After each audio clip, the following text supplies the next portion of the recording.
A cozy fire can really set the mood, but don't let that mood turn sour. I'm Danny Lipford with tips for today's homeowner. Stay tuned and we'll take a look at your choices for fireplace fuel right after this.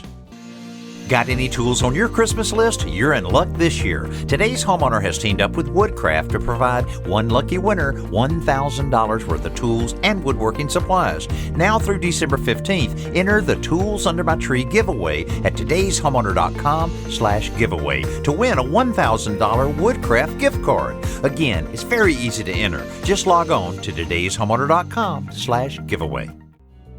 Whether you're looking for supplemental heat or maybe a touch of romance to your evening, a roaring fire is definitely a great choice. But if you burn the wrong type of wood, your best intentions will go quickly up in smoke.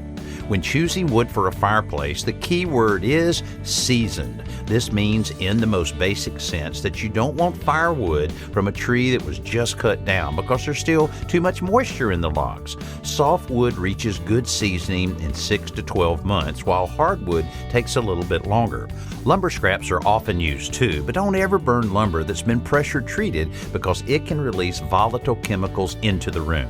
Finally, always make sure to open the damper before lighting any fire to keep the smoke outside where it belongs. I'm Danny Lipford with tips for today's homeowner.